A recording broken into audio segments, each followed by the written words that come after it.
It's called a pulse oximeter, or the little thing that they put on your finger when you go to the doctors, but it could be giving you false information, especially if you're Black.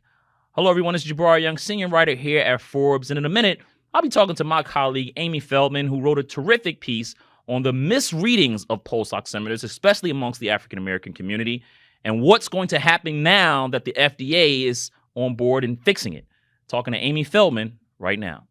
I read your story and I am just instantly intrigued, not surprised, because, there's been so much discrimination amongst Black people. I see it all the time with the NFL and covering them, right? They don't care about race as much.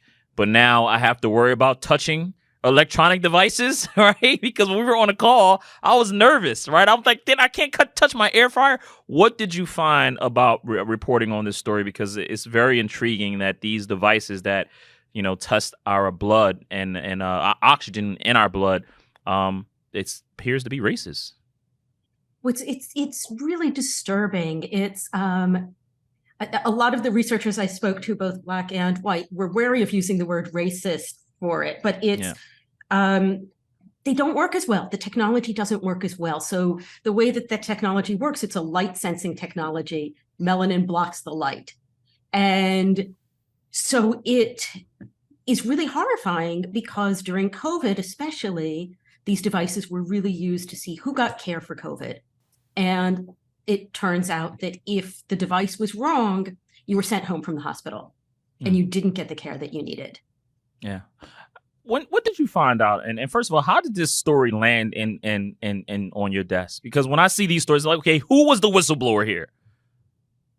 Well, it's been a story that in terms of the news of it has been out there. So the FDA held a hearing in November. So the look at this dates back to during the pandemic, December 2020. These researchers at University of Michigan published a piece saying that the devices were wrong in many more times Black patients than white patients. And it caused an uproar.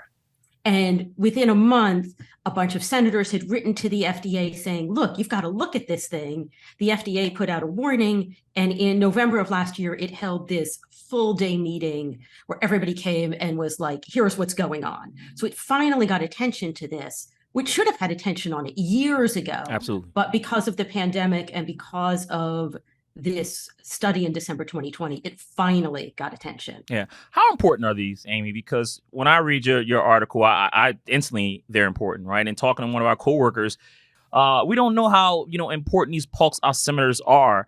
And again, it's like a routine. You go to the doctors, they put it on your finger, just like they test your heart. You're not thinking anything of it, but it's important to, measure the oxygen in your blood for patients. How important is it, and how important are these devices?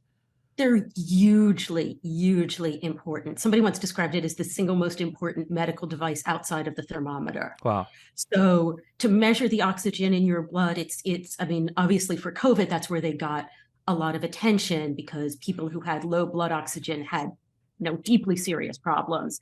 But it's also true for pulmonary disease, for heart disease, for pneumonia. And the only other way to measure it is this really terrifying, painful process where they stick a needle into your artery in order to take your blood. Ouch. Yeah, I don't want to do that. But also, I don't want to go to the doctors and have them tell me something is okay with me and it really isn't. When people read this, they may be triggered. They may be triggered to go back to the doctor. They may be triggered to say, hey, am I really okay? What is the medical community advising? Because, again, this is a big thing. I think this is a big issue. And the first thing that needs to happen is all of the doctors and all of the nurses need to know that this is the case. So that if you go to the doctor and you get a reading that says 92%, which is okay, you need to be able to say, well, I don't feel well. I get 92%. I don't feel well. I'm Black. I might really have a reading of 88%. Like, are you sure? Like, pay attention to me. Yeah. And the doctors need to know that that's the case and to take seriously what the patients are saying. Yeah. So that they're not saying, oh, you're fine, just go home. How long is it going to fix it?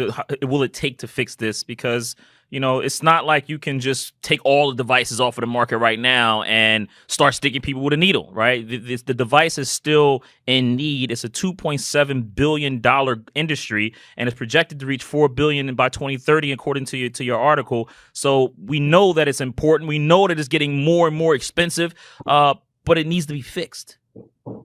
Yes, it needs to be fixed. So I think there's going to probably be multiple fixes. The FDA is not yet saying what it's going to do, but I think there needs to, the first fix is the obvious fix that we talked about, is that all patients and all doctors and all hospitals need to know that this is a warning sign and that they need to take patients seriously and not send people home who maybe look okay on the pulse oximeter, but maybe aren't. Yeah. And then there's a bigger fix that needs to happen. So one of the things that people talked about is medical devices can get approved with only 15% dark-skinned people in the device in the study group.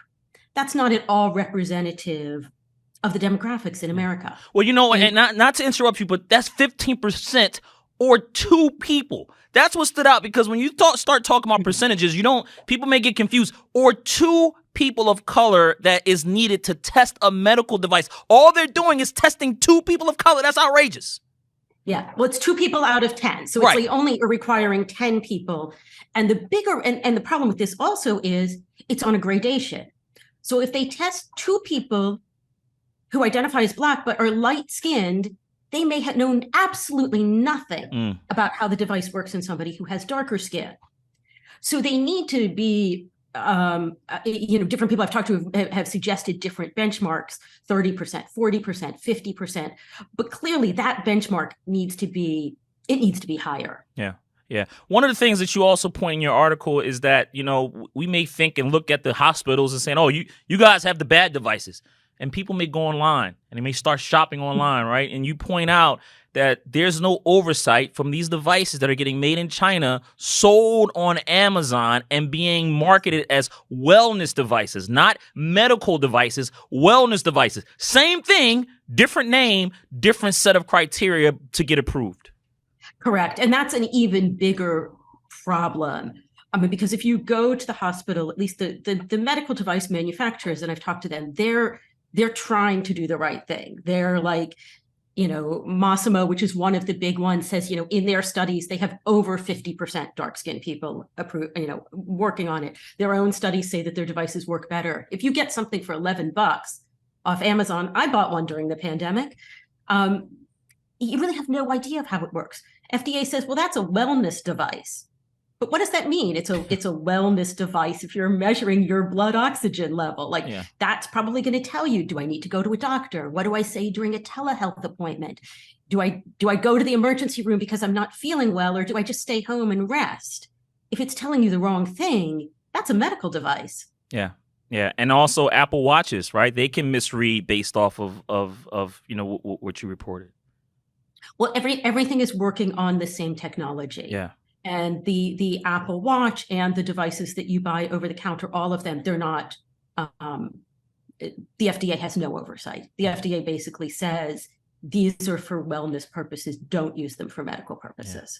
Yeah. What's what's it like reporting on stories like this? I mean, what's the intriguing thing that you found, even, going back and reading and doing the research on it?